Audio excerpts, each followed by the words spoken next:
Father, visit us in Jesus' name.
Thank God for bringing us again together in His presence. Thank God for the series we are going through. And we pray that today also, the Lord will bless you abundantly in Jesus' name. We don't want to waste much of our time. And we pray, though in time like this, the Lord still have some packages for us anywhere we are listening to this message. So, the choir will give us a rendition before the man of God who has been on air gives us the message in the person of Pastor B.B. Uweye. As you listen, the Lord will bless you in Jesus' name.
The storm that is raging round the world, you that calm the storm, calm this storm for us in Jesus' name. Amen.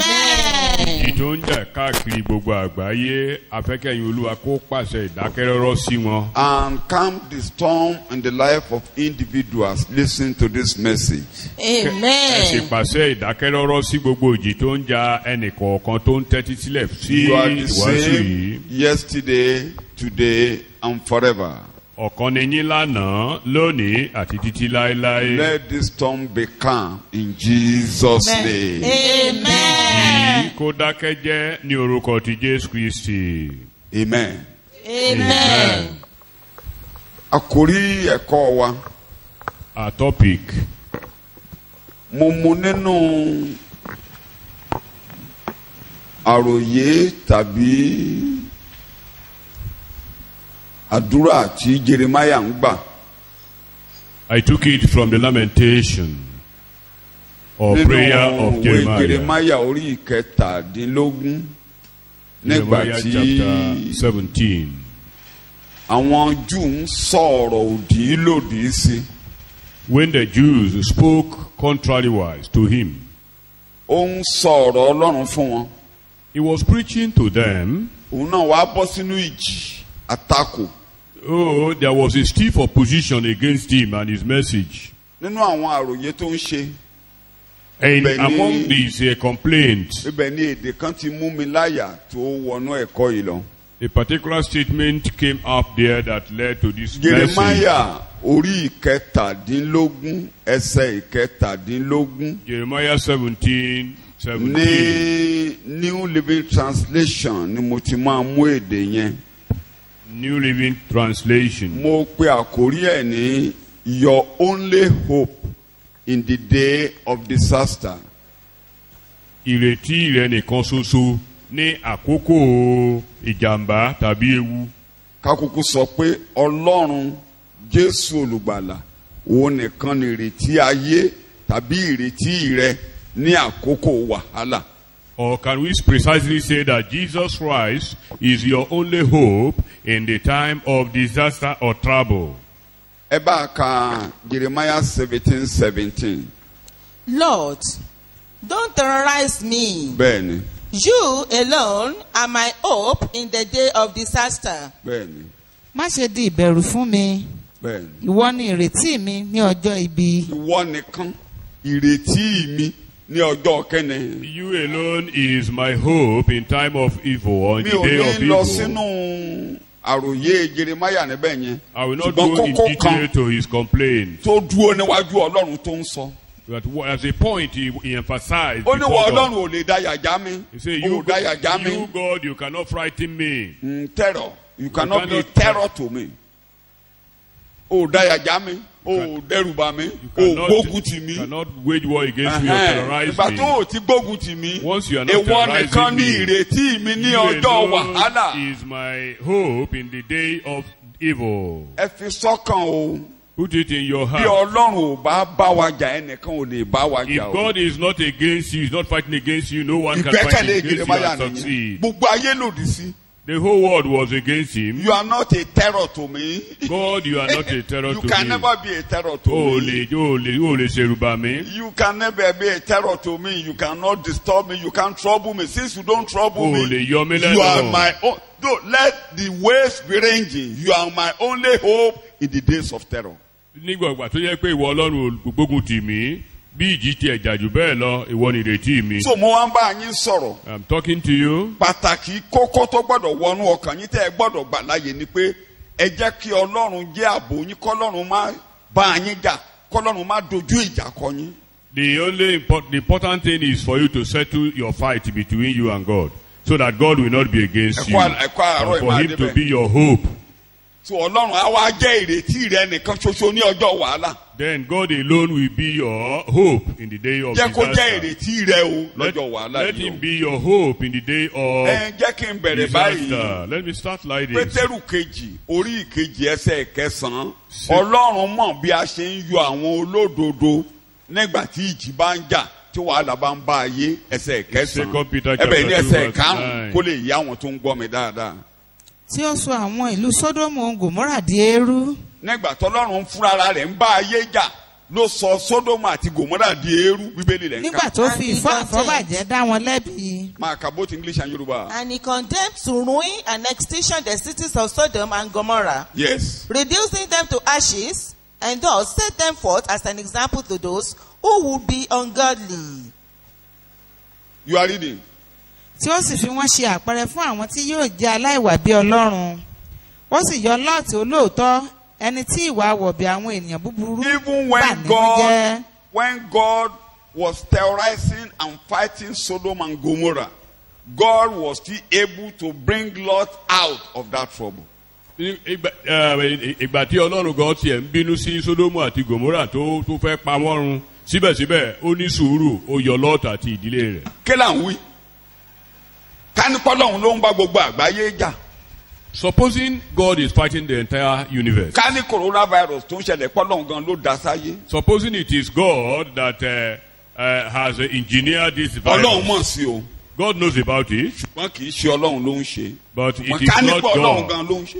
But supposing it is God, àwọn tó bá nírètí nínú rẹ̀ tó gbẹ́kẹ̀lé Ọlọ́run yóò kó wọn yọ. those who have hope in Him and trust in Him, God so will gbogbo ẹ̀yin deliver them. olùgbọ́ mi pátá bí ẹ ṣe all bó my ṣe máa listeners. jẹ́ òun nìkan nírètí yín. How God alone will be Mo your fẹ́ bá yín hope sọ̀rọ̀ lórí is láàárọ̀ what I yìí. want to bó emphasize ṣe máa this jẹ́ òun morning. nìkan nírètí yín. How God will only be your hope. ẹ máa kà lọ ẹ tún rí i pé ó tún yọ ẹlòmíín lọ́jọ́ wàhálà àti wọn bíbélì lẹ́ ń kà. yes nítorí ọkùnrin olóòótọ́ ni ṣe é rí bẹ́ẹ̀ yẹn. bí ó ti ń gbé àárín wọn tí ó ń rí tí ó sì ń gbọ́ lójoojúmọ́ ní ìwà búburú wọn bá ọkàn títọ́ rẹ̀ àárín ayé ni ń gbé kókó ònú ayé. He was in the world. Jésù náà ní nígbà tó ń lọ sọ́hun nínú Jòhánù orí kẹtàdínlógún. When Jesus was going to ó heaven in ní John àwọn chapter tó fi fún mi 17, nínú ayé. the people you have given to me out of the ó world, ní mi ò ní kó máa kó wọn bọ̀ lọ́rùn. I'm not saying that instantly you should take them to mo heaven. fi wọ́n sílẹ̀ sínú ayé. I leave them behind in pa the wọ́n world. mọ́ nínú ibi. Keep them from all evil. so mo tún tẹnumọ́ láàárọ̀ yìí ibi ayé ò ní bá yín. I emphasize this morning that no evil will bẹ́ẹ̀ ni a befall ṣe pa you. Lọ́ọ̀tì mọ́ nínú ayé ìgbà náà. Just like God protected the Lord in then world. torí a rí ní olóòótọ́ lọ́dọ̀ Ọlọ́run. Because he was found Bíbélì lè a ń kà. righteous Yes. man before God.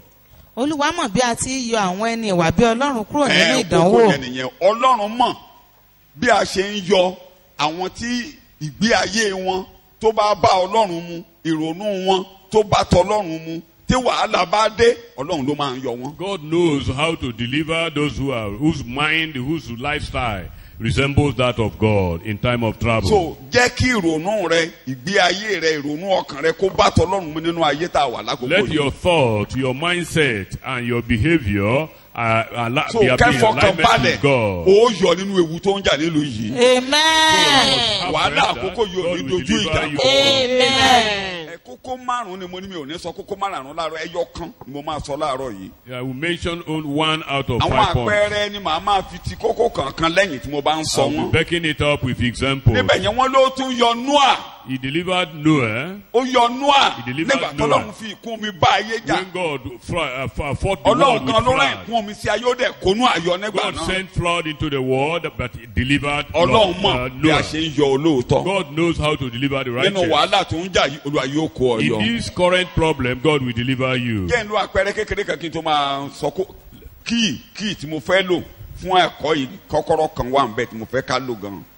There's a particular key that opens this nígbà tí lecture. ìyàn ń jà wọ́n ní ìyàn kan jà nígbà ayé Isaac. There was a famine in the irú time ìyàn of tó jà Isaac, nígbà ayé Abraham ni. the time of famine during the time of Abraham. Ọlọ́run ní kó jókòó síbi tó wà. God told Isaac to remain ẹ ní ìjà still. àti sákiri. You don't need to run here ó ní and there. jókòó. Sit down. Isaac sì gbọ́ràn. Isaac obeyed. Bíbélì wá ní nígbà tán ní kó jókòó síbi tó wà yẹn. And the ó Bible says fúrúgbìn ní ọdún yẹn ó kórè.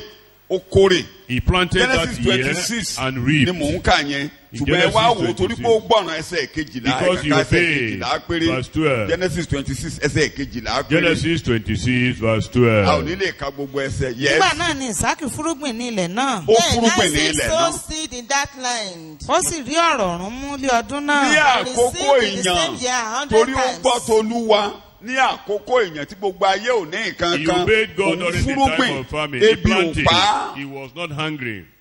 wàhálà ò ní bá ọ nínú wàhálà tó ń bá ayé yìí ni mo ń tẹ̀lé. Amen. Partake of the outwardly jókòó problem. níwájú olúwa Sit before jókòó God. ní àyè rẹ Sit in your position. jókòó kó fọkànbalẹ̀ níwájú olúwa. Be at peace before kí ni God. kọ́kọ́rọ́ What is the key tó ṣí ẹ̀kọ́ yìí? that opened this? mo mú nínú ìwé Jérémáyà orí ìkarùn-ún In Jeremiah chapter 5, ẹsẹ̀ ìkejìlélógún verse 22. kọ́kọ́rọ́ tó ṣí ẹ̀kọ́ yìí. The key ẹ that kò rà bẹ̀rù mi ni olúwa wí Do you not Kókó kan fear nìyẹn o. and reverence me, says the jẹ́ Lord? n tó ń ṣẹlẹ̀ ìjókòó jẹ́ kẹ́rù Ọlọ́run bá o.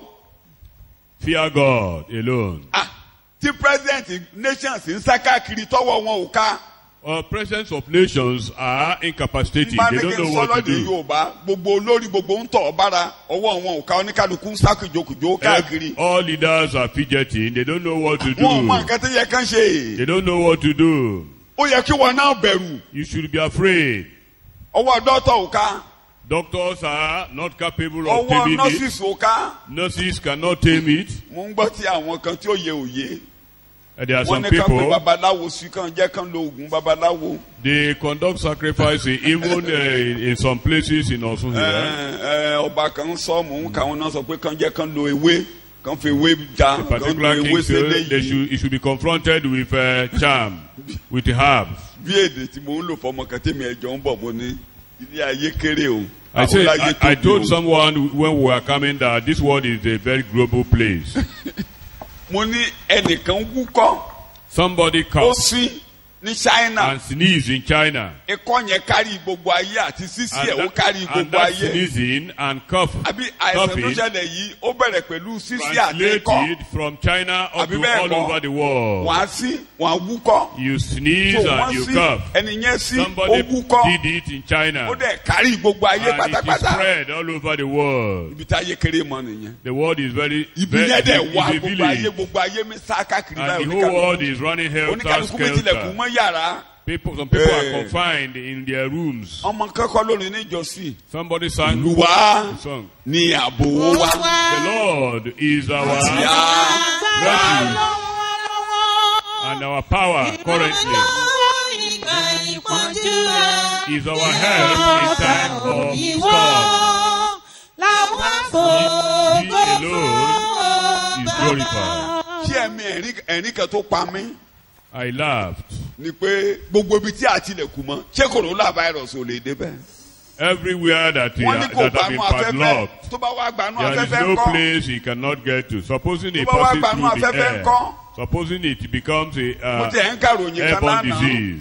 Àwọn wọ́n ní Cornerstone sí ṣọ́ọ̀ṣì kan ní US ní area New York ní 120 something members ni wọ́n nígbà tí kí ni ẹ̀ ṣe ń já wọn ò tí ì sí wọn mọ́lé wọ́n náà ní kí gbogbo wọn wá ṣèpàdé wọ́n ní about just 60 náà ló wá ṣèpàdé wọ́n dẹ̀ pínra wọn ká wọ́n kọ gbogbo ní tó yẹ kán kọ dáadáa wọ́n dẹ̀ lọ kò pẹ́ kò jìnnà ni wọ́n bẹ̀rẹ̀ sí fall sick tán náà ń fall sick nígbà tó ṣàpẹ́ wọ́n fall sick àwọn wa sọ pé wọ́n ní kò títí wọ́n fi parí ìpàdé yẹn ẹnìkan ò wúkọ́ ẹnìkan ò sí kò sí ẹnìkan kan tó ṣe nǹkan kan tó jẹ́ pé wọn ò fọwọ́ kanra wọn ò kíra wọn ò họ́ọ̀gì ara wọn ò ṣe nǹkan kan just some weeks later wọ́n bẹ̀rẹ̀ sí ní yá ẹ̀sán.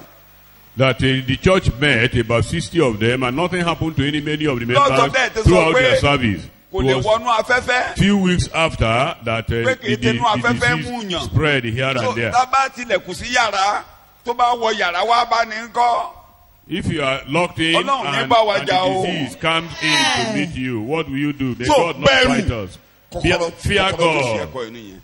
Ìdíwọ́ lẹ fi gbúdọ̀ bẹ̀rù kábíbélì. Why should you fear Ẹ̀kún God? abẹ̀rù mi ni Olúwa wí. Bẹ́ẹ̀ni. Do you not tremble before me? Yes. Ẹ kì yóò wárìrì níwájú mi. Why? Yes. Ẹni tí ó fi yanrìn ṣe ìpààlà Ẹ máa gbọ́ òkun. o. I place the sand for the boundary of the sea. Underline mo láwọn èdè ń bẹ̀. Ẹni tí ó fi yanrìn ṣe. Ìpààlà òkun òpin láéláé tí kò lè ré kọjá. A perpetual barrier beyond which you cannot pass. A perpetual barrier. Òkun jẹ́ ìyanrìn jẹ́ ìlànà fún òkun. God uses A sand. perpetual barrier. You are reading. Ìgbín rẹ̀ kọlù kò sì lè borí rẹ̀. Bí ìgbín bá ń bọ̀ tó bá ti débẹ̀ ó máa padà sẹ́yìn ni. Ó pariwo Oh my God. ṣùgbọ́n kò lè ré kọjá. Ó pariwo ó jì sí yìí. Sọ̀yìnbó ẹ̀. The storm roar, Yes. but he cannot Ó tó go roar. over the boundary. Toss up. Though the waves of the sea toss Toss. and shake themselves, Ẹ̀dìbò tí ò bá ṣe pé lẹ́kọ̀ọ́ ń bí Èkó lé tí ò bá ṣe pé àwọn èèyàn bẹ̀rẹ̀ sí ń kọ́lé sójú omi ìjì ò ní wọ Èkó ṣùgbọ́n wọ́n ń kọ́lé sójú omi. People had started Ibi tí driving yanrìn away ibi tọ́lọ́run fi water. yanrìn sí They wọ́n lọ ń kọ́lé sí. fill water to Tó build bá ti ń houses. bọ̀ So Ọlọ́run when ti ṣètò God has put boundaries, Ìlànà ní. demarcation perpetually. ìlànà ní It's a perpetual ìlànà láéláé demarcation. ní Perpetual Ọlọ́run ló là á bẹ̀. Bókun bá ti ń barrier. yà á bọ̀ tí ìjì yẹn bá ti ń kọ́ lura tán Immediately já the lura storm tán já rages. lura tán já lura tó bá ti Tossing dé to and from. ibi ìlànà tọ́lọ́run gbé kalẹ̀ ó gbọ́dọ̀ padà sẹ́yìn. If it gets to the perpetual barrier or boundary, Bó bá it will pariwo retreat. kó súfèé á padà sẹ́yìn. It might roar. Á pariwo It will not go over the. tó bá débẹ̀ á padà sẹ́yìn. kò sí bó ṣe pariwo tó kò ní ré kọjá. No matter how terrible it's ṣùgbọ́n nígbà táwọn it èèyàn can bẹ̀rẹ̀ never sí go àwọn èèyàn over. wá ń ba ìlànà láéláé jẹ́. But human being has started violating the perpetual ìjà norm. wa jà àwa kọlù lọ. And then the flood now we ọlọ́run ti sweep lóun ní up. fomi pa ayé rẹ tó bá people. níbi tó mi ti kó àwọn èèyàn lọ báyìí ọwọ́ ọmọ ènìyàn lómi ṣe ń kó wọn lọ kì í ṣe ọlọ́run ló ní kómi kó wọn lọ. God has promised he will never destroy the world with flood. All are ọlọ́run human ti ṣètò factors. ìyẹn ṣùgbọ́n ẹ̀ka ènìyàn ló ń ba ìlànà láéláé jẹ́. It's human being that gbé yẹn distorts sọ́kàn mo fẹ́ ka ẹsẹ̀ the díẹ̀ old tó máa landmark. bẹ́ kọ lọ torí kókó yẹn gangan ló pe ayé ẹ̀kọ́ yìí mi ò kó ń bẹ́ gan mi ò máa yẹn kókó yẹn ló gbé ẹ̀kọ́ yìí dúró. that very key, that ìlànà point. ìlànà láéláé yẹn ni mo máa bá sọ̀rọ̀ lé lórí kókó àkọ́kọ́ àárọ̀ yìí orí ìlànà láéláé yẹn ni kókó Perpetual. kejì tó máa jọ́sẹ̀ tọ̀hún ìlànà láéláé ni kókó kẹta ìlànà láéláé ni kì í kọjá ẹ̀ kò gbọ́dọ̀ á pariwo á padà sẹ́yìn It will roar but retreat. á pariwo It will roar but retreat. á pariwo á It padà will sẹ́yìn. retreat despite the roar. An everlasting ordinance beyond which it cannot go. ẹ rédè yẹn everlasting ordinance. God ordained it. God ordained it. Ọlọ́run ti yàn án láti ayérayé. God ordained it. Ọlọ́run ti pa And àṣẹ he yẹn cannot sílẹ̀. go beyond it. Òkun ò lè kọjá rẹ̀. Tọ́lọ̀ wọn ordain látàyébáyé yẹn náà ni mo fẹ́ gbé kalẹ̀ níwájú I rẹ̀. want to emphasize that thing that God has Tó bá ti wà. emphasized from Tó everlasting. bá ti wà níbẹ̀ yẹn. If you are Tó there, bá ti débi tọ́lọ̀ ń gbé kalẹ̀ yẹn. Ariwo ló máa pa sí ọ létí. Any Ariwo storm that lásán. gets there Ariwo lásán. can only Ariwo roar. It lásán. can only roar. Ariwo It can lásán. only roar. Ariwo lásán. It can only roar, but not beyond the boundary. Orin tọ́mọ̀ mi kọ nìyẹn. Ariwo lásán ló ń pa kiri. It's a mere Mo fọwọ́ sọ̀yà. Nínú Jésù. confidently Ẹni tó ní confess ẹjọ́ búburú Jesus. lọ nípa ẹ̀jẹ̀ one that takes away evil Èmi náà days. pariwo. Ó pariwo wípé I shouted, ọjọ́ búburú ti evil lọ days are láyé In mi. Psalm 93 verse 3 and 4. Psalm 93. Psalm 93 verse 3 and 4. ìsàn omi gbé ohùn wọn sókè olúwa. The floods have lifted up, O Lord. ìsàn omi gbé ohùn wọn sókè. The floods have lifted up their voice. ìsàn omi gbé ríru omi wọn sókè. The floods lift Ẹ̀jẹ̀ up the mẹ́ta ló lò roaring yẹn. Ó gbé of their sókè. Ó waves. tún gbé sókè. Ó gbé ríru omi wọn sókè. You are reading. olúwa ni ológo. Bẹ́ẹ̀ni. The Lord is high, is mightier, ó lé ògo ju ariwo omi púpọ̀ lọ. and more glorious than the noise of many waters. ju ríru omi ńlá. Àgbèdè. Jẹ́ kí mi sọ àní mi ò ju tí lè agbára ṣàlàyé ríru sọ. omi òkun lọ. Yes, than the Ó mighty gbé orí wọn breakers sókè. and waves Wọ́n of gbé the ohùn wọn sókè. Ó gbé ríru wọn sókè. Ọlọ́run ni ológo. Aṣọ ti ìyá Kristi tẹ́lẹ̀ àti ògo tí yóò Tó tẹ̀lé. kò lè kọjá ògo. Kò lè gbéra rẹ̀ kọjá ògo. The storm cannot Read. go beyond the glory. It's not possible. Though it roars, though it toss, Ó though gbé orí it wọn sókè. lifts Wọ́n up ru its sókè. waves Ó pariwo sókè. threateningly. Ọlọ́run ni ológo. God is God of Kò glory, dẹ̀ lè kọjá ògo. and he cannot go beyond Mi ò that. ráyè máa túlọ̀ ẹ̀ mọ̀ ẹ́ pé a ti wọnú ògo rẹ̀ lọ. Remember, we've entered into his glory. À ń wo Olúwa láì jẹ́ kí mi lọ ẹsẹ̀ kékeré. À ń wo Olúwa láì sí ìbò. Ojú. Looking at God without À ń a pawádà lack. láti inú And we have been changed láti from, àwòrán kan sí àwòmọ́ràn mìíràn. from glory to From one glory, glory to glory. Látọ̀dọ̀ Olúwa ògo fúnra ara from the rẹ̀. God of Olúwa glory ìfẹ́ fúnra himself. rẹ̀. We have been transformed. So tí a bá ti darapọ̀ mọ́ Jésù gbọ́ yẹn We sọ́kàn. fellowship with the Lord Lálàyé mi Jesus. yí ọ, ó wọnú ògo lọ. You've entered Kò into glory. sí bó ṣe gbórí sókè tó lè kọjá No ògo. matter how tossing Kò lè the kọjá ògo. storm might be, it cannot go beyond Second glory. Corinthians mo kà sí ọ létí ní verse 18 yẹn o. ṣùgbọ́n gbogbo wa ń wo ògo olúwa Tó láìsí bá wọnú ìbòjú. Jésù tó bá ti ń wo ògo Olúwa láìsí ìbòjú. bí ẹni pé nínú àwòjíji Bẹ́ẹ̀ni. a sì ń pawádà sí àwòrán kan náà láti ògo dé ògo. Wà á máa tinú ògo kan dé. ògo You will be Tó resembling bá Àbí ti láti wọnú from ògo glory to Olúwa glory. kò sí jì ayé kan. If you enter into God's glory, no Kásáàmù storm yẹn in lẹ́ẹ̀kan this sí kó o fi world. ṣèjẹ́wọ́ níbi tó bá ti gbọ́ mi. Kò lè kọjá olúwa ni ògo. ológo ó ní ògo ju ariwo omi púpọ̀ lọ. ó gbé ògo ju kí ni mo pè é? Ariwo omi púpọ̀ lọ. Ju ríru omi ńlá. Ju ríru omi ńlá. Àní ju agbára ríru omi òkun lọ. Ju agbára ríru omi òkun lọ. The Lord is The mightier. Lord on high is mightier and more glorious than the noise of many waters.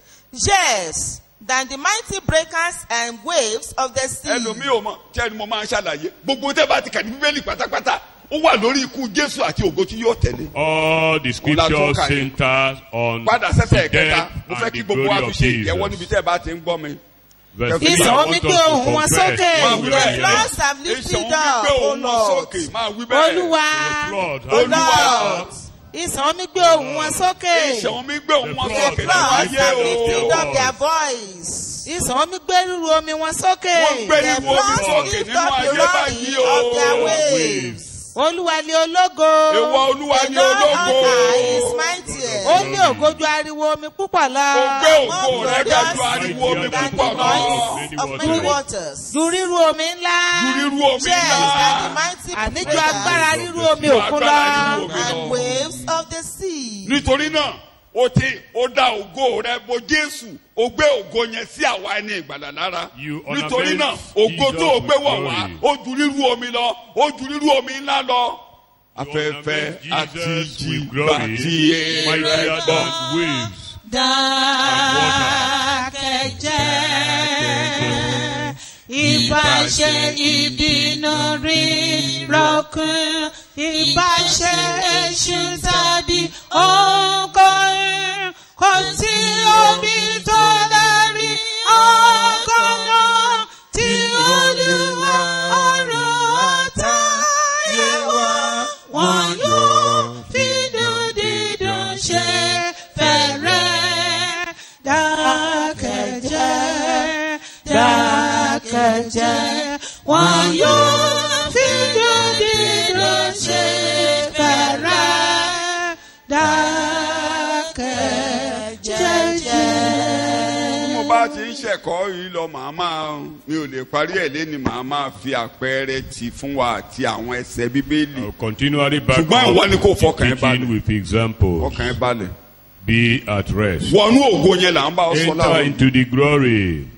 Kí ìyà ẹ parí pẹ̀lú Jésù olùgbàlà. Your suffering and storms are Tí ìyà ẹ bá ti parí ended. pẹ̀lú Christ. Jésù tó wọnú ògo Jésù. Immediately your suffering ends with Jesus. Kò sí You ìjì tó jà tó are lè ushered borí into ògo. glory.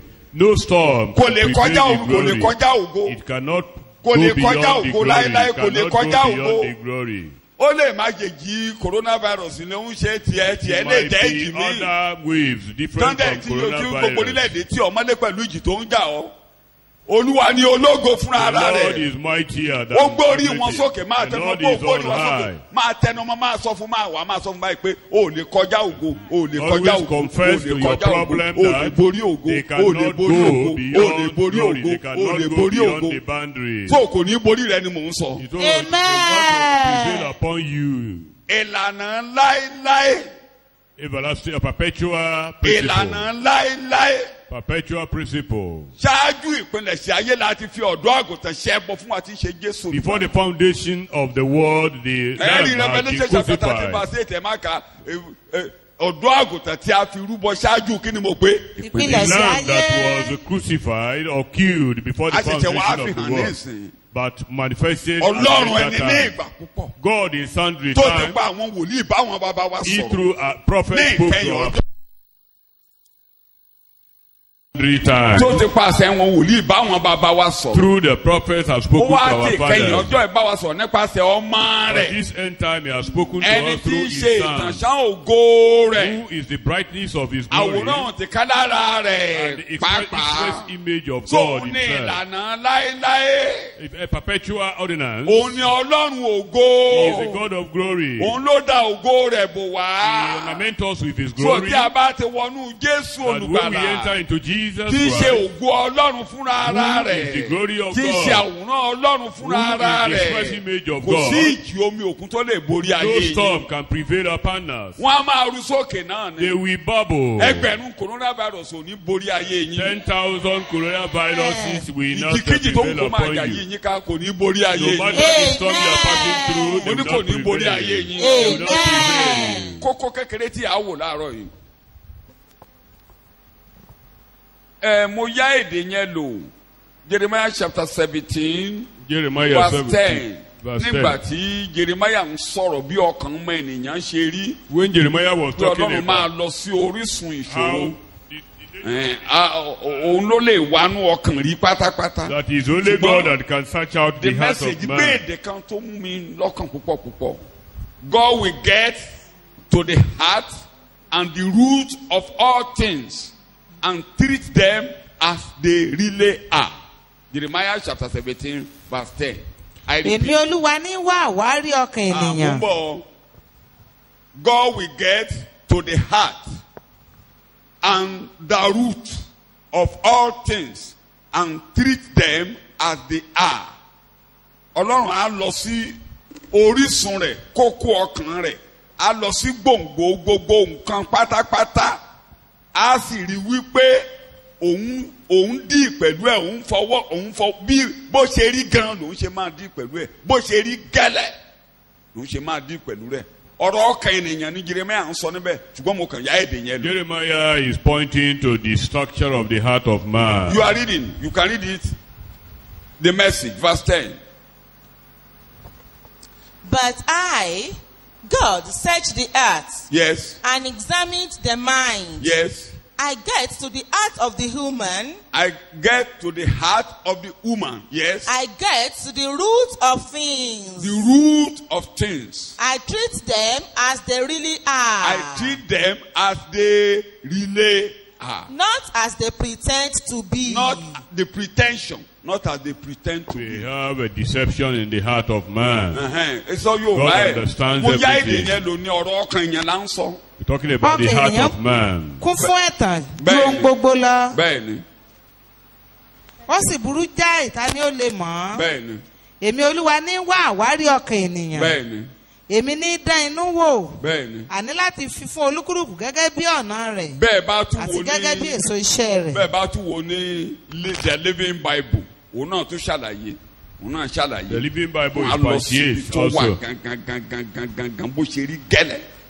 But I, Yes. the Lord, search all hearts. Yes. And examine secret motives. Yes. I give all people their due rewards Their due reward. according to what their actions deserve. Yes. Kí ni mò ń mú jáde láàárọ̀ yìí? What am I drawing out? Mo máa débi ọkàn ènìyàn o. I'll get to the heart of man. Ṣùgbọ́n n tó ń ṣẹlẹ̀ lọ́wọ́lọ́wọ́ yìí. But what is Àti happening ọkàn ọmọ now? èèyàn tó wà nù ayé àwa èèyàn tó wà nù ayé Ọlọ́run rí wa. And Kì the í heart ṣe of gbogbo man, eléyìí tí our a ń rò pé reactions and tí a lè feelings. máa rò pé ó jẹ́. It might not be Tá a lè rò pé kòrónà jẹ́. You might Tá not a be lè rò pé what we wàhálà tó ń dé bá wa thought jẹ́. that it is. Ọlọ́run ò wò báwa ṣe ń wò. God doesn't look the way we look. Challenge tó wò dé ìjìwú kó máa já ẹnìkan No kan matter yín. what might be going Ẹ̀yin lẹ́rù pé ó through. jẹ́ báyìí. Àwọn dọ́tọ̀ lè sọ pé ó jẹ́ báyìí. Doctors might time it to be one thing. Wọ́n lè sọ pé ó jẹ́ báyìí. Ó lè sọ pé ó They jẹ́ might say báyìí. it is this or that. Ẹnìkan ń lo chloroquine. Wọ́n ní kán máa lò. Somebody Dọ́tọ̀ kan ní uses chloroquine. nǹkan mẹ́ta And somebody said they should not ló lò use pẹ̀lú it. ẹ̀. Ó ní gbogbo àwọn between 350 and 400 patients tóun ti fi treat lórí corona oníwọ̀n òkú. Ó lóun lo zinc mọ́. Ó sọ ṣẹ́ tí zinc máa ṣe. Ó lóun tún lo kìnìkan asthmatic acid kan. Ó lóun tún lo pẹ̀lú ẹ̀. Ó ní pẹ̀lú chloroquine lòun fáwọn patient òun ní gbogbo wọn ló là. So bí dọ́tọ̀ yẹn ṣe rí nìyẹn. The doctor gave his own support of his treatment, what he used to treat Bí ẹ them. ṣe ń wo kọ́lọ̀ Ọlọ́run ṣe wò It ó. is not the way you perceive it that God perceives. Bí ẹ ṣe rí kọ́lọ̀ Ọlọ́run ṣe rí. The way you see it is not the way Wọ́n lè lọ God wo sees. kánsà kan ní kánsà rẹ̀ jẹjẹrẹ ni o tó bá ti jẹ́ àríbá tó bá ti jẹ́ àríbá yìí. They might observe a particular cancer and describe Ó it. dàbí arákùnrin kan tí ó sick lẹ́nu ọjọ́ mẹ́ta yìí. Just like a brother Inú who mi was dẹ̀ sick dùn in gan. the I recent time. went there to visit him on Sunday. Inú Mo mi lọ dùn síbẹ̀, gan. mo lọ bẹ̀ Nígbà wọ́n tó wò. ṣẹlẹ̀ sí ijọ́ tí mo kọ́kọ́ lọ wò. Èmi náà ti mọ̀ nǹkan táyé ń pè é. When it happened to him, Kò lè dúró dáadáa gan. he Ẹsẹ̀ rẹ̀ mi cannot gbọ̀n stand báyìí. firmly. Wọ́n wá ní kó lọ ṣe gbogbo test. Ó ṣe gbogbo test pátápátá. He went to do all Ọ̀tá tests. wọn ní kó wá lọ ṣe test kan ní ọpọlọ. Wọ́n ní kó lọ ṣe And lógbómọ̀ṣọ́ do tàbí kó lọ ṣe neurological ládó. test. Somebody ti ní kó lọ ṣerú test yẹn. And if that test is prescribed, Tọ́ba ti ní kó lọ ṣe. if you are the Inú such kó o test ti ní stroke. is either he has a stroke, Mo dẹ̀ tẹ́ mọ̀ nǹkan tó máa tán ló ṣẹlẹ̀. and I knew Bá what sùn lè they lórí. want Mo ní to kó say. fọkàn ẹ̀ balẹ̀. mo ní kò ní mo ní I kò told kàn him mo ní kò kàn ẹ́ he is not mo ní máa concerned. ṣeré ẹ̀ mo ní kò kàn ẹ́. As he continued with his wá kúrò life, ń bẹ̀ la wa lọ. I left So, there. mo ń mọ́nítọ̀ ẹ̀. I was Tẹ́sí monitoring ti tán him. olótùkù kan wọ́n ní kóhun kó gbogbo ẹ̀ jọ ó ṣàkójọ. He ó gathered máa kó dé everything. Wesley o. He got to wọ́n sì Wesley. wo mo á ní kété ẹ̀ ló ṣẹlẹ̀ gan ẹ̀ ó ní kí n mọ̀kàn dáhùn lóhùn o ó ní wọ́n sọ pé stroke lòun fẹ́ ní They told him he was about to have ó stroke. ní owó tóun kàn ná dànù ló mo ní má sọ̀rọ̀ owó tóun ná dànù mo Then ní he jẹ́ said that he had just spent mo his money ní in kò vain. kàn ẹ́ mo ní jù mọ́ pé He kò said, kàn it's ẹ́ not your business. ojú tí wọ́n fi wo nìyẹn That was their ṣùgbọ́n nígbà tí perception. mo lọ́lọ́run ló bẹ́ẹ̀dì But God has ọlọ́run torí intervened. ìjì tó ń jà tó fẹ́ jà arákùnrin yẹn ó ti débi ìlànà láéláé bẹ́ẹ̀ ló Because padà the storm of that brother has got to the boundary. He cannot go beyond that. kò lè kọjá ẹ̀ Cannot go Kò lè beyond kọjá that. ẹ̀. Cannot go beyond kò lè that. kọjá ẹ̀ Cannot go kò lè beyond kọjá that. ẹ̀ láéláé Cannot go beyond so that. ìjì tó ń jà yí ọká The storm tó around bá you, ti débi ìlànà if láéláé you get to the back perpetual to boundary, sender it will reverse. ọ̀nà tó bá wà ló máa bá lọ It will be reversed. this coronavirus ọ̀nà This tó bá wà ló máa bá lọ coronavirus will be oògùn reversed. senakeribu mi ni kò ní wọ ìjọ It is Amen. a battle of Wọnú Sennacherib. ìdílé It yín. will not enter Amen. into ọ̀nà the tó church bá wà or ló your máa bá family. lọ It will Amen. return through the same route it so came. fọkàn ẹ balẹ̀ Be bí ẹ ṣe rí kọ́ lọ́lọ́run ṣe rí God doesn't see the way ó you ti di see. èrù jẹ̀jẹ̀ sáyé It has become a terror Jẹ́ kí n to yá the èdè lò. world.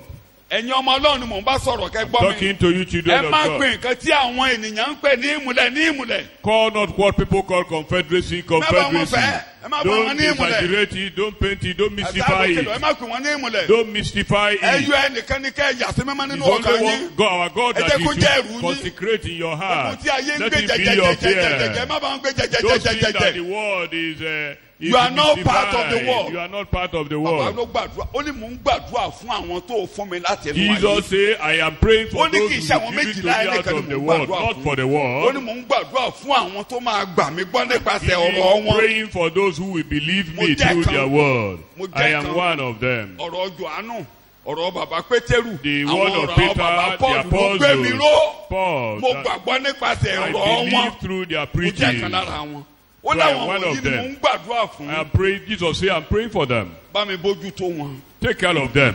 pa wọn mọ́ lọ́wọ́ ibi ayé Keep them from the so evils of the yẹsẹ̀ world. tù lọ́kàn mi ibi ayé kan ò ní bá So no evil of the world can Mo ní kò come ní near ṣe. bí me. ayé kan ò ní bá mi kì í sì Ẹ̀yin ṣe ọmọ- kìkì àwọn wọ̀nyí ni mò ń gbàdúrà fún ṣùgbọ́n fún àwọn pẹ̀lú tí yóò gbà mí gbọ́ nípa ọ̀rọ̀ wọn. tẹ́ ẹ bá ti gbàgbọ́ If you ibi ayé ò ní believe, dọ́dọ̀ yín the evil of the world will not come mi ò ní near kẹ́ máa you. gba immunization fáwọn ọmọ yín o mo I máa ń don't sọ say you should not ayé get immunization wọ́n immunized máa or ní whatever. 6 killer diseases Or 6 killer èmi diseases. ò bá wọn pé bẹ́ẹ̀ kò I kàn mí never pronounce it with them gbogbo ọmọ tọ́lọ̀ because fi I tàmí was lọ́la mi ò never fún wọn ní involved. immunization mi ò sọ pé kẹ́ ṣe bẹ́ẹ̀ o tẹ́ ẹ bá ṣe ó dáa o If you do torí it, ó no ràn mí lọ́wọ́ problem. mi ò gbà Because fún wọn it is mi ò helpful. gbà fún wọn. I didn't take it for my nǹkan kẹrẹ̀kẹ́ jọ ńlẹ̀ ó yẹ kó rìn kò rí ó wá ṣe tó lò There tó lò was ẹsẹ̀ rẹ̀ even one ní that pé ó máa rìn. delayed before walking. mi ò tí ẹ̀ fi gbà kán sọ pé polio máa jẹ I jẹ́ẹ̀tì mi ò never dárúkọ rẹ̀ pronounced wọ́n ní kán polio gba polio mi ò mọ I nǹkan tó ń jẹ́ never bẹ́ẹ̀ did it. kò kàn mí because I was bá not ti jọ́sìn kan máa involved. gbé nǹkan mi sókè Any day You are I'm strong. fellowship, I Ó ṣe bẹ́ẹ̀ pronounce fún that you ṣùgbọ́n are àbúṣù strong. bẹ́ẹ̀ lójọ́ kan ló bẹ̀rẹ̀ sí mi tọ́ Well, káàkiri a inú day ilé came and he started walking. ìhun tán bá ti ń pè ní gbòòrò má bà ìtẹ́ èṣù ni pé kẹ́rù bà yín The devil want to threaten you Kẹ́rù and instill fear in you. ọlọ́run ò ì dẹ́rù bà yàn. God never Ẹ̀gbọ́n instilled Jeremiah fear ni. of the ó world. ní you don't terrify me you don't terrorize me Ní o ṣẹ̀rùbà mi. you are my hope in the days of disaster. Ìwọ ni ìrètí ó mi dẹ́rù bà mí lọ́jọ́ ibi. tó tán bá ti gbé rìsọ́ọ̀tì kan tó bá ti dáyà já ọ When a result is given, gbé ṣebí And you are ẹsìkáyà afraid. lọ present ẹ níwájú ọlọ́run go and present it before tí dọ́tọ̀ bá God. ti gbélé ọ lọ́wọ́ tán When gbárùkọ ẹ̀ the doctor gégégégé gave you the ṣé mo pé result, corona 19 I tell you this is èṣù ló gbà bá ti sí Corona-19. èṣù ló gbà bá ti sí It was orúkọ ayé ṣẹ̀ṣẹ̀ baptized. jáde láti inú òkun ọ̀yá tẹ̀síwájú olúwa Present it before God now. nígbà tẹ̀síkáyà tẹ̀síwájú olúwa When ó ní Hezekiah did wọ́n it, dẹ́rù bà wá say, God, they are threatening wọ́n lè us. sọ fún ẹ̀sìkáyà God told pé kò Ezekiel ní wọ ìlú yìí. that this battle will not ọ̀nà enter tó bá this ló máa camp. bá lọ. It will return, it will reverse through the same nǹkan route. tá ń gbélé ọ lọ́wọ́ yẹn kò ní wọnú ilé rẹ. That very thing you are given ogun will tó not ń yà á bọ̀ enter yẹn your kò ní house. wọnú ilé rẹ. That one here tó will not bá wá enter your ló house. máa bá lọ. It will reverse through the same route So it came. God will get to the root of the matter. Amen. So jẹ́ kó kọ́kọ́ lọ sínú ọkàn rẹ. Ọkàn rẹ ni root of the matter. Your heart is the root. Ọkàn ẹ gangan ni root of the matter. Your heart is the root of the matter. God will treat you. Àwọn ọkọ gbogbo eléyìí tó ń ṣe ojú mẹ́rìnmẹ́rìn ẹ̀ràn mi lọ́wọ́ Ọlọ́run ò rí yẹn. God to root of the matter. Ọkàn ẹ ni root God of the will matter. get to the root and settle the case once and for all. Tọ́lọ́run kọ́kọ́ gbọ́dọ̀ ṣe fún ọmọ ti sọ. Mo ní Jeremiah sọ pé Ọlọ́run ò bá mi jà. God, There is Jeremiah said, God is not fighting in against your you. hand. Láti inú Ádámù ló gbé aago búburú kan lọ́wọ́. From Adam, you inherited a cup of wrath. Ó wà lọ́wọ́ ẹ̀ aago ìbínú A ni. cup of wrath. Aago ìkorò ni. A cup of sorrow. Wọ́n sọ fún Jeremiah. Jeremiah was Wọ́n told ní kó gbé fún gbogbo orílẹ̀-èdè kan mú. that he should give it to all nations to Nínú drink. Jeremiah orí kẹẹ̀ẹ́dọ́gbọ̀n. In Jeremiah Àwọn 25, ilé ìka gbogbo rẹ̀ ó ní ẹ̀bẹ̀rẹ̀ ní Jerusalem kan start mú. from Jerusalem. Wọ́n á dárúkọ gbogbo àgbáyé. Ẹ̀rí ìjì tó ń jà mentioning yìí. the name Gbogbo of orílẹ̀-èdè ló ń mú All lọ́wọ́. nations are drinking of it. Ẹ mú kán ta gbọ̀ngbọ̀n, Let them kán ya drink wèrè, and kán stagger. ságiri, And kán ta stagger. gbọ̀ngbọ̀n. Ẹ And ti ẹ̀ka stagger. díẹ̀. Ẹ̀ka nítorí láti. báyìí ni olúwa drink ọlọ́run and israẹli stagger. wí fún mi Yes. gba ago ọtí wáìnì ìbínú mi yìí kúrò Aago lọ́wọ́ mi ìbínú mi gbà kúrò lọ́wọ́ For mi. thus says the Lord God of Israel to me, take this wine cup of fury from my hand. Yes. kí o sì jẹ́ kí gbogbo orílẹ̀-èdè tí èmi ò rán ọ sí mu Bẹ́ẹ̀ni. And cause all the nations to whom I send you to drink it. kí wọ́n mú kí wọ́n sì máa ta gbọ̀ngbọ̀n Bẹ́ẹ̀ni. Kán ya And wèrè. they will drink and stagger and Kí go wọ́n- mad. kí wọ́n sì di aṣiwèrè nítorí idà tí èmi ò rán sí àárín wọn. Ìdà lèmi Because ó of ràn the sí àárín sword wọn. that I will send Èmi among Ọlọ́run á rán them. wàhálà I sáyé. will send trouble to the world. Tẹ́ bá wá ń kà á. You Yóò read it. ráyè ká. Ẹ sọ fún orílẹ̀-èdè báyìí kó mú. Go and tell this Ẹ̀ka country, ẹ̀ka 17 nation, ẹ̀ka 20 nation ẹ̀ka after díẹ̀ sí ẹ̀ka nation. orílẹ̀-èdè yóò bẹ̀rẹ̀ sí í sọ ẹ̀ka díẹ̀ sí. Yes. Then, àti gbogbo àwọn ènìyàn àjèjì àti gbogbo ọba ilẹ̀ Húsì gbogbo ọba ilẹ̀ Filistia àti Askeloni àti Gaza àti Ekroni àti àwọn ìyókù Asdodi Ó ti tó kò sẹ́ni tí ò Edomu gbọ́dọ̀ àti mú. Moabu Ẹ jẹ́ àti kí gbogbo àwọn ọmọ èèyàn mú. Amoni. No nations will drink of the cup. Ẹ bọ́ sí 27-28. Yes. therefore you shall say to them, ìwọ sì wí fún wọn pé thus says the Lord of hosts, báyìí ni olúwa àwọn ọmọ ogun ọlọ́run Ísírẹ́lì wí the God of Israel. ẹ mú kí ẹ sì mu àmuyó Drink, be drunk, kí ẹ sì bì Kí ẹ bì. and vomit. kí ẹ sì ṣubú Fall and rise no more. kí ẹ má sì lè dìde mọ́. tó wàhálà bá yé oníkálukú fi wà The wèrè rẹ̀ world dálé is in ayé rú. confusion. Inú ìwà wèrè ní coronavirus jáde ìbàjẹ́ ayé. From Inú the èbíbí ayé. rottenness of the Inú world. ìṣubú ayé. From the fall Ayé of the ta world. gbọ̀ngbọ̀ngbọ̀n wọ́n The hùwà world tán is wù. staggering here and Ó there. rí àwọn wèrè tán ní ká ọkùnrin máa bọ́kùnrin sí. Look at Wọ́n bẹ̀rẹ̀ mad sí í ṣe people káàkiri. that Gbogbo orílẹ̀-èdè, encourage gbogbo state of homosexual. gbogbo parliament, gbogbo country bẹ̀rẹ̀ sí approve ẹ̀. Even Pé even ọkùnrin nations àti are ọkùnrin kan máa proving marry, it. obìnrin àti obìnrin kan máa marry. Homosexual. Wèrè. Gay life. Wọ́n ní human rights That's ni. madness. Wọ́n ní human They rights ni. claim it Jẹ́ is kán ya part of wèrè. human Inú right. wèrè ni gbogbo eléyìí jáde. It is madness. Éèdì jáde nínú wèrè ayé. HIV/AIDS came from the Nígbà tí madness of ọkùnrin man. bọ́kùnrin ṣe, When man tí ọkùnrin ń is bẹ́kúrẹ́ meeting ṣe with tí man. àwọn obìnrin When wọ́n ń man fi ajá is- wọ́n ń fi ajá aṣọkọ is, wèrè. meeting with a Wèrè. beast. That's Wèrè. madness. Ẹni ó jìnnà kó jìnnà. That's madness. Pépà ló gbé níjọsí wọ́n mú bọ́ọ̀ kan lóhùndó ṣe tì ń bì. A boy was arrested in Wọ́n mú Ondo lóhùndó ṣe State. tì ń bí tó ti ń bẹ́kúrẹ́ ṣe. He was having a Wọ́n mú farm pants down. with goat. Ó léṣù ni. He said it was the Ó ti devil. mú aago kòrò wèrè ti pa. Because Ó ti ya wèrè. he has become mad. Ó ti ya wèrè. So gbogbo àwọn pọ́lísì wèrè tó wà nú ayé. There are Òun so ló ń fa gbogbo wàhálà tó ń bá ayé. insane policies here and there that degenerated into So overall ìwọ gẹ́gẹ́ bí madness. ẹnìkan. Ọlọ́run ti rán Jésù wá. God has sent Ó Jesus wá fi òpin sí wàá wèrè ọmọ to put ènìyàn. an end to the madness of Òun ní man. perpetual Insanity of man. barrier. Jesus is the perpetual tó máa gba barrier. ago ìbínú ago wèrè kúrò ní He ọwọ́ take wa. away the cup Jẹ́ kó of gbà lọ́wọ́ madness rẹ o. and wrath from man. nígbà tó ní kí Àìsáyà sọ. It's the same way that bí ọjọ́ ń bọ̀ Isaiah that he ọjọ́ ń prophesy bọ̀ in mo day máa camp. gba ago wèrè yìí I lọ́wọ́ will take away yín. the mo máa gba cup ago of ìbínú yìí madness lọ́wọ́ from the yín. people. Isaiah chapter 51 verse 22. mo máa gbà á. I will ọjọ́ take ń it bọ̀ mo máa away. gbà á. I will take Nípa rẹ it. Jèhófà wí. Yes. Àti Ọlọ́run rẹ tí ń gbèjà ènìyàn rẹ̀. lákòókò Olúwa yóò gbèjà rẹ. God will Amen. defend you. àmì pọ́núwá gbèjà rẹ ni pé tí a bá gba ago yìí lọ́wọ́ rẹ wàá yá wèrè.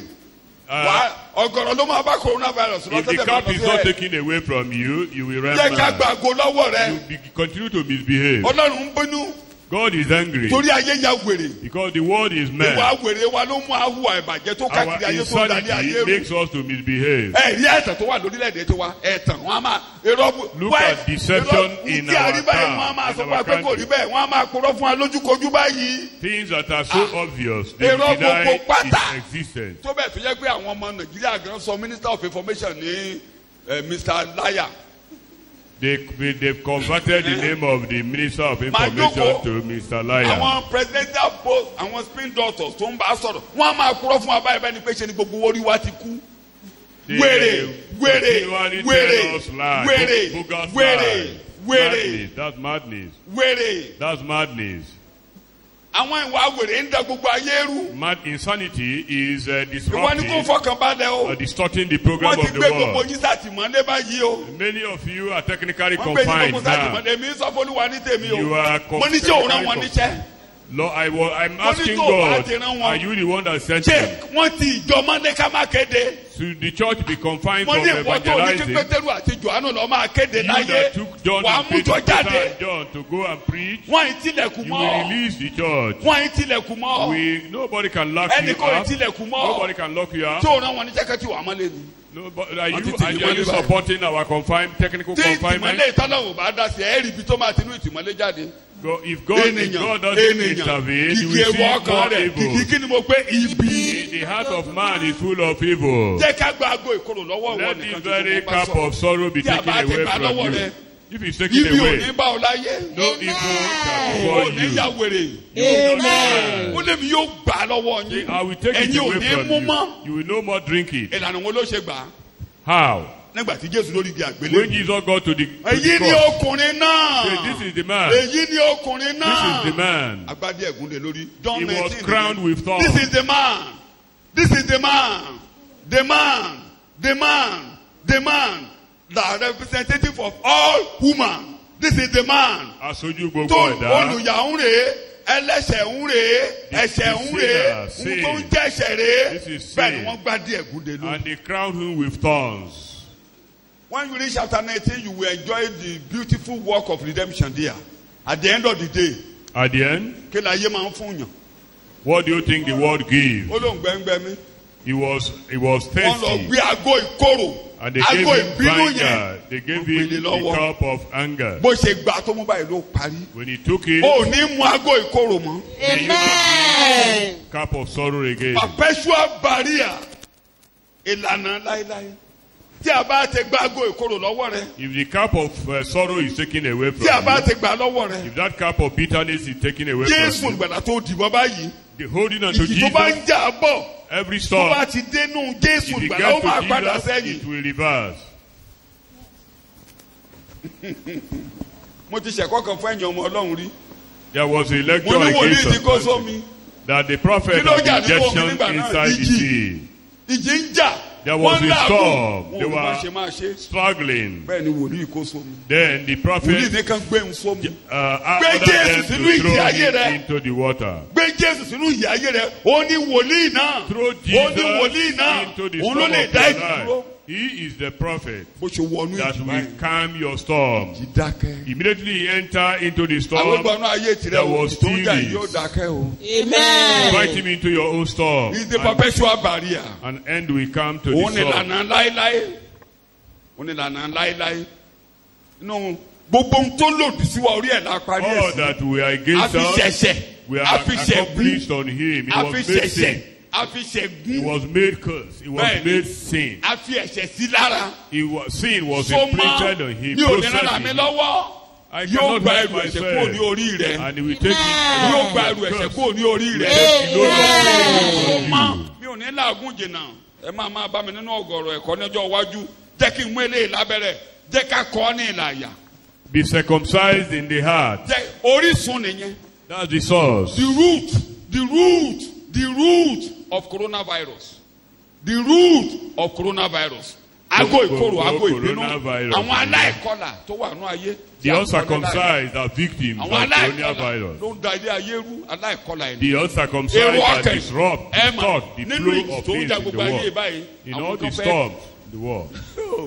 Babiloni ni. Is Ó ní Babylon. àwọn kẹ́tẹ́ náà pàṣẹ rẹ̀ di ọlọ́rọ̀. Some through him Wọ́n á have di become so ọlọ́rọ̀ rich. nípasẹ̀ wọ́n ti gbé kéde kan bílíọ̀nù jáde ní Nàìjíríà báyìí. Several billions have been coronavirus jà. have been brought out or donated Ariwo to owó fight lẹ́lẹ̀ máa gbọ́. coronavirus. Kò sí ìkankan tó máa jáde. Some people will take care We of the don't even money. have isolation centers. Within some few days, ní China build the isolation center láti wá gbogbo nǹkan tó fẹ́ máa tọ́jú ènìyàn. Few days, the Chinese government Baba Obasanjo built ní kí ló isolation centers with a full medical care. 32 rooms. Ó ní kán lọ máa fi ṣe isolation center. Dangote náà ṣe, Dantata ṣe, gbogbo àwọn yẹn ló ń jáde sí wa báyìí. The people like Obasanjo, like Dangote and Dantata, Ariwo the lásán lẹ́ẹ̀ máa gbọ́, volunteers owó lẹ́ẹ̀ máa gbọ́ pé ó jáde ẹ̀ ní mọ́ the money you will not know how it will be spent. Because the heart of man is deceitful and full of wickedness. Bọ́n ṣe máa jẹ níbẹ̀ ni wọ́n ń wá. How everybody is after his own Epo ti já, privilege. epo ti já, epo máa já, báyìí ní kẹjẹ ká oníkálukú bọ́n ṣe máa jẹ. Very selfish. Jẹ́ ká kọ́ nílà àyà. Be circumcised, please. Jẹ́ ká kọ́ nílà àyà. Be circumcised in your heart. Èdè Bíbélì nìyẹn. That's the language of the Bible. Àwọn jẹ́ kí n lo ẹsẹ̀ kan péré mi ò ní ká ọ̀pọ̀lọpọ̀ ẹsẹ̀ tí Bíbélì sọ̀rọ̀ nípa rẹ̀. Ẹsẹ̀ bíi méjì péré ni màá lò. Róòmù orí kejì 28-29 kí n fi Kólósè gbé Kólósè yẹn á jẹ́ kéde mi yé wa dáadáa. Bíbélì ń sọ̀rọ̀. Yes. kì í sì ṣe èyí tí ó farahàn ní Júù. Bẹ́ẹ̀ni. bẹ́ẹ̀ ni kì í ṣe èyí tí ó farahàn Pé òun ní lọ ara ní ṣọ́ọ̀ṣì kò sọ́dà ìkọlà. kìrìsìtẹ́nì o. O baptize kò sọ́dà kìrìsìtẹ́nì o. O ṣe ìrìbọmi kò sọ́dà kìrìsìtẹ́nì o. You might even be a worker and remain uncircumcised. That you attend churches or you're a member of the workers does not make you circumcised. Ẹ máa kà á. Yes. For he is not a real Jew, who is only one outwardly and publicly, Àgọ́ ara. or is true circumcision something external or physical? Kì í ṣe àgọ́ ara ṣùgbọ́n inú ni. Inú ni. ṣùgbọ́n Júù ti inú ni Júù. Bẹ́ẹ̀ni, But ìkọlà he is a ẹ̀mí, Jew. ìkọlà ẹ̀mí, ìkọlà ọkàn, àti ìkọlà àti àyà. ọkàn nínú ẹ̀mí ni. Nínú ẹ̀mí ni. But he is a Jew who Ẹ jẹ́ is kí n fi one Kólósè- inwardly and true ẹ jẹ́ kí n fi circumcision of the Kólósè heart. túmọ̀ rẹ̀ bó ṣe máa kàn wá onígbàgbọ́. Kólósè orí kejì Let's look at ẹsẹ̀ ìkọkànlá sí Colossians ìkẹtàlá chapter 2, bó ṣe 11. kàn wá onígbàgbọ́. Verse In him 11. also Yes. you were circumcised with a circumcision not made with hands. Jẹ́ ẹ̀rí tiwa bẹ́ẹ̀ yẹn wọn ò kó wá lọ́bẹ̀ o. It's not physical, it's spiritual. nínú ẹni tí a ti fi ìkọlà tí a kò fi ọwọ́ kọ́kọ́ yín ní ìlà. Tẹ́ ẹ bá ti pe Jésù wọlé. If you invite Jesus Inú into your Jésù life, it is in Ní a Christ ti ń fi ìlà tí a fi ọwọ́ kọ̀ọ̀kan wá ní that you are ìyà. ní spiritually bíbọ́ ara ẹ̀ṣẹ̀ circumcised. sílẹ̀ nínú Bẹ́ẹ̀ ìkọlà Ṣé ẹ gbọ́? Kristi. Ohun tó ń jẹ́ ìkọlà Kristi nígbà tá a bá ti fọwọ́ tọ́ ọ láyà ọkàn rẹ̀ á gbárìrì wàá bọ́ àgọ́ ara ẹ̀ṣẹ̀. But in When a you spiritual are pricked in the circumcision, heart, you will tremble before God and the body of sin will be Ọ̀rọ̀ yẹn á mú removed. ọkàn rẹ̀ gbiná. Then your heart is pricked. You will tremble. Olúwa gbà mí. There will be Gbà mí. self-realization. Mi ò ṣe bẹ́ẹ̀ mọ́. Torí Then you ọ̀rọ̀ wọlé. confess Jesus Eléyìí mi as ó your wò. Lord and Onírò Savior. ìbìnújẹ́ ọkàn. A Tó contrite wárìrì heart sí. that trembles at my Bẹ́ẹ̀ni bá ti ń word. bá ọ lákòókò yìí pé ìjìjà nígboro àwẹ̀ tẹ̀rí ẹ̀ bá kó o kẹ́pẹ́ Jésù If you are wọlé afraid of mi the ò lè storm dára mi today, gbà. bow down and pray to God that Jesus take control of my Ẹ̀mí tó life. máa bà lé ọ wàá bọ́ àgọ́ ara ẹ̀ṣẹ̀. That very nature of sin Yẹn là ń will pè be ní removed ìkọlà in your life. Kristi. That is what we mean by circumcision of the bí a heart. sì sin yín pọ̀ pẹ̀lú rẹ̀ nínú baptism. wàá lọ ṣìrì. Then they will Irú baptize èyí you. tá a ti jí yín dìde pẹ̀lú rẹ̀ nípa ìgbàgbọ́ nínú iṣẹ́ Ọlọ́run. ìkọlà Jésù yẹn ìgbàgbọ́ nínú iṣẹ́ Ọlọ́run ẹni tí iṣẹ́ ó Ọlọ́run yẹn ni Faith ẹni is tí the ó work jí of dìde God. kúrò nínú ẹgbọ́n bẹ́ẹ̀ yẹn ó òkú. kúkú ṣàlàyé iṣẹ́ Ọlọ́run yẹn ni pé ẹni tó gbé òkú di àlàyé tó gbé ohun tí kò sí bíi pé kò wà. The work of God is raising up the dead and iṣẹ́ ńlá pronouncing what gbé is ẹni not tó sọ as òkú though di they àlàyé were. tó gbé Jésù jáde That raised Jesus yóò up yí from ayé the rẹ̀ dead. padà sí rere. Change your Amen. life to yóò mú goodness. àmúdọ̀tún dé bá ayé To rẹ̀. bring Amen. newness into your life. ìyẹn ni bàbá Paul lò léde méjì níbí kan nígbà tó dé tó dọ̀dọ̀ ìjọ Éfésù ohun tó bá ti jẹ́ pé lóòótọ́ lẹ ti gbóhùn rẹ̀ Paul says, if lóòótọ́ it's true you've had lẹ́kọ̀ọ́ him, wọnú ọkàn yín that it kí through ẹ the bọ́ message has entered into ògbólógbò your heart. ọkùnrin nì sílẹ̀ You put on eléyìí the tí ó dé old bàjẹ́ man, ẹ bọ́ àgọ́ ara which is ẹ̀ṣẹ̀ corrupt. sílẹ̀. And that very the body of sin, the Ìkọlà carnal ẹ̀mí body nìyẹn. of sin. ìgbà tó wá dọ̀dọ̀ àwọn ará Róòmù lórí kejìlá ó ní mo bẹ̀ yín ará In Romans chapter 12 he says, I Nítorí beg náà, you, ẹ mo dé tètè brother, nínú ìrònú ẹ dé tètè nínú be renewed Ìrònú in the yín. spirit of your mind. ìkọlà ẹ̀mí nìyẹn Spiritual circumcision. ìkọlà ẹ̀mí nìyẹn. Spiritual tíyẹn bá ti circumcision. ṣẹlẹ̀ sí ọ If that happens, Ọlọ́run ti lọ sí root of the matter. God has entered to the root the of the heart matter. the human heart nìyẹn ọkàn ènìyàn nìyẹn ọkàn ènìyàn nìyẹn. The heart of burú nínú man ènìyàn ni. is the center of the jẹ́ gravity. kọ́lọ́hún dín pẹ̀lú tiẹ̀. Let God deal with yours. ó yọ nínú ìjì tó ń jà You will láyé. be free from the storms in the perpetual world. barrier ní ikú Jésù olùgbàlà. The death and resurrection of Jesus perpetual barrier ní is a ètò perpetual gbàlà. barrier to ìlànà storm. láéláé ni. It is a bí perpetual, ìjì bá lọ bí bó lọ bí everlasting akọni yóò order. padà síbi tó ti wá. Any storm that Kò gets ní there dúró. will Amen. reverse. kò ní dúró. Cannot stand. mo ní kò ní dúró. Amen. mo ní kò ní dúró. Amen. àwọn ẹ̀kọ́ tó bọ̀ máa ṣàlàyé òkú máa In ká máa other mú kankan. lectures, you ìyẹn will là ń pè understand ní better. ìgbàlà kíkún. kí That ni is mo pè what will be- total and complete salvation. tíyẹn bá ti ṣẹlẹ̀ sí ọ If that happens to you, gbẹ́kẹ̀lé Jésù lónìí o. trust the Lord Jesus kókó tó today. kẹ́yìn nínú ìwé ọwọ́ mi ni mo ń tẹnu mọ́ mo ti fi yòókù lẹ̀ ìyẹn máa wọnú àwọn ẹ̀kọ́ mi. You will be totally saved totally and free from all sicknesses. àrùn kárùn ò ní bá ọjà. Amen. àrùn kárùn ò ní bá ọjà. Amen. Hébérù orí keje ẹsẹ̀ kẹẹ̀ẹ́dọ́gbọ̀n. In Hebrews chapter 7, àrùn tó ń jà yìí ò ní wọnú ilé rẹ ni 25, mò ń sọ fún ọ láàárọ̀ this yìí. current Amen. disease or Nítorí pestilence náà, will not enter your wọ́n sì lè house. gbà wọ́n là pẹ̀lú títí dé òpin. ó lè gbàlà Therefore, Jésù lè gbàlà Jesus ní can ibi save gbogbo everywhere, ní ìgbà gbogbo every time, nínú ọ̀ràn gbogbo in all ní àkókò situations, gbogbo all ní ìgbà time, gbogbo every time. gbogbo ibi tó bá hámọ́ lónìí Anywhere you are ọwọ́ confined, ọ̀tún Ọlọ́run yóò fà ó jáde. the mighty hand of God will ibi deliver tó you. bá hámọ́ ọwọ́ ọ̀tún Ọlọ́run yóò fà ó Anywhere jáde. you are Amen. confined, the hand of God ọ̀ràn will tó wà nínú deliver yìí you. kò ní wọnú ilé wa bá ọ. Amen. ó yọ nínú ìjì tó ń jà ní ọ. Amen. nínú Free from Psalm storm. 72 jẹ́ nǹkan máa kan jújù kí nǹkan ló bí ìṣẹ́jú márùn-ún sí ká máa lọlé Psalm 72 verse 14 and 15 bíbélì ń sọ̀rọ̀. Òun ra ọkàn wọn padà lọ́wọ́ ẹ̀tàn àti Yes, ìwà ma'am. agbára. ìgbà tọ́rọ̀ bá wọlé When the word of God ọkàn enters, rẹ̀ á kó ònú ẹ̀tàn your heart will be Ìwà agbára from tó disease báyé jà and kò ní bá violence. ọjà mọ́. And violence will Amen. not enter ìjà into your tó ń tabernacle. jà láyé ò ní wọnú ayé rẹ̀ And mọ́. the storm in the world will yóò not ra enter ọkàn your ẹ̀ heart. padà nínú. He will deliver you and redeem Take you it both in from English and Yoruba. violence. Òun ra ọkàn wọn padà lọ́wọ́ ẹ̀tàn Ẹ̀tàn. àti ìwà agbára. bẹ́ẹ̀ni Iyebíye sì lé ẹ̀jẹ̀ wọn ní ojú rẹ̀. ó lè ẹnìkan ò lè pa ọkọ má Nobody rọrùn. can kill you without Ó being lè trouble. ṣẹ́kù. You can't die prematurely. ikú ẹ ṣe pàtàkì sọ́lọ́run. Your life and death matters to God. lẹ́nìkan wá ta ẹ̀jẹ̀ sílẹ̀. Nobody can shed your Lásán. blood like that. He will redeem their lives from oppression yes. and fraud and violence. And precious and costly shall their blood be in The his oppression sight. in the town will never come near your house. Amen. Ibi tó ń lọ nígboro ní súnmọ́lé yín o. Ẹ̀yin yóò sin Olúwa Ọlọ́run You will yín. serve the Lord your God. Yóò bùkún oúnjẹ You will bless yín. your food. Amen. Yóò bùkún omi You will yín. bless your water. Yóò Amen. mú àrùn kúrò láàrin yín. Amen. Nígbà tí Ísírẹ́lì rìn nínú aginjù. When Israel wọ́n was in débi the odò wilderness, Mara. they got to ìgbà tí Mara. wọ́n gégi sódò Mara. Now when they cut a branch into it, bẹ́ẹ̀ ni odò Mara yí padà. and the water was gbé Jésù healed. wọnú ìkorò tó ń bẹnu ayé rẹ Jesus báyìí. into your gbé sorrow. Jésù wọnú ìkorò tó ń Put bẹnu ayé Jesus into báyìí. your sorrow. gbé Jésù wọ̀. Put Jesus into your sorrow. ó kọ ìkorò yẹn yóò kọjá. That sorrow will ìkorò disappear. yóò kọjá. Sorrow will disappear. afẹ́fẹ́ ò lè bá ògo jà. Storm cannot go, cannot wage war against glory. mo ti ka sí yín. Cannot. ó ní wọ́n ru sókè. ó ní wọ́n ru sókè. It bubbles up. ẹ jẹ́ n parí ẹ̀kọ́ síbẹ̀ lọ The ká lẹ́ẹ̀kan waves sí. ká máa lọ lé.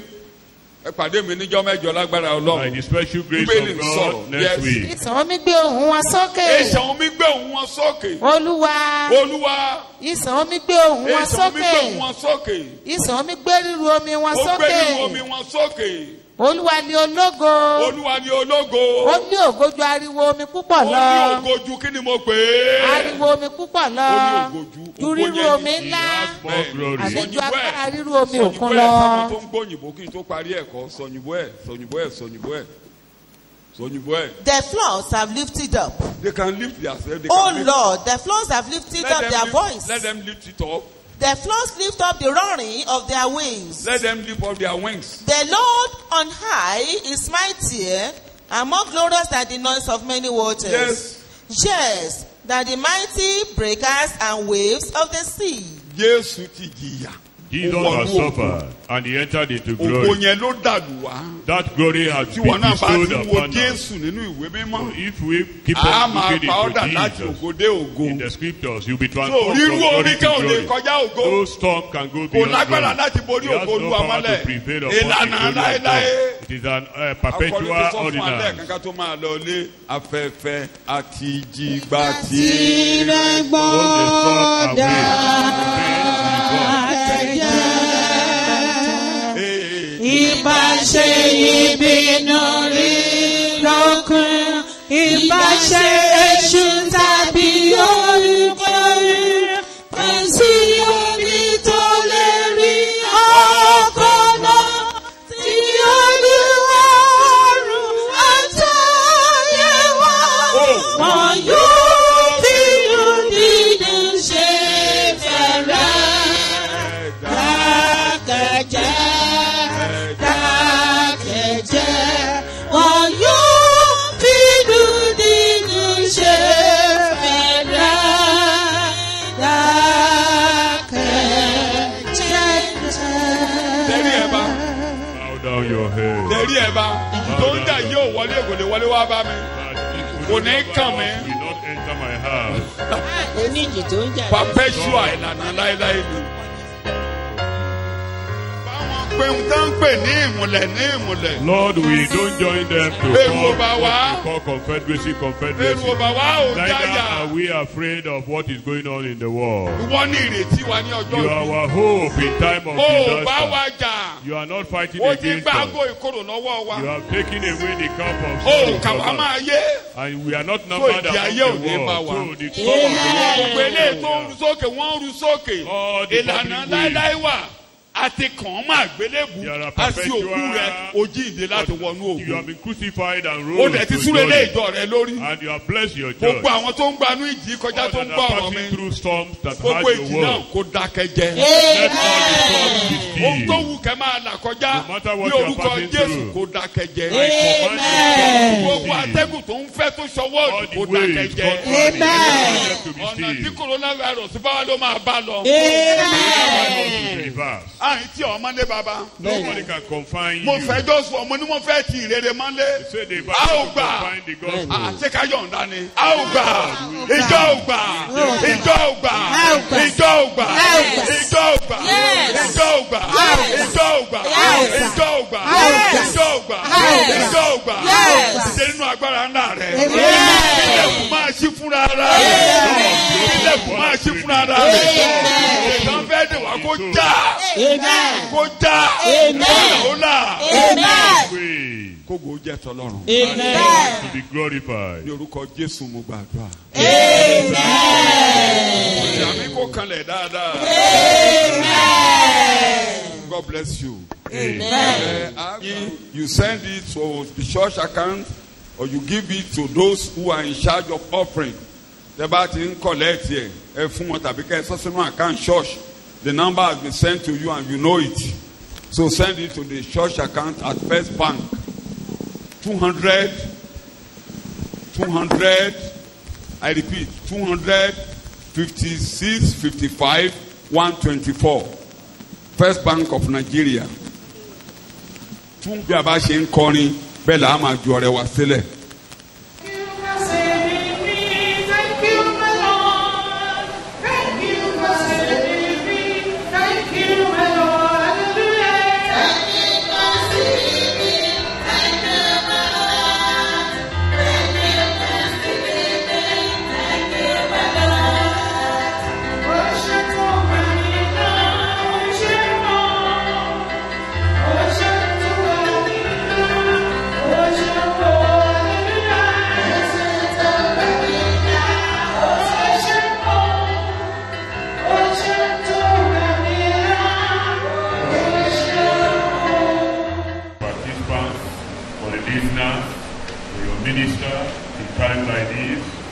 You are the master of the tempest, and you have given us the message that calms every tempest. Thank you for your death and resurrection, which has formed a barrier against every onslaught of the enemy or tempest in our respective lives or in the body of Christ globally.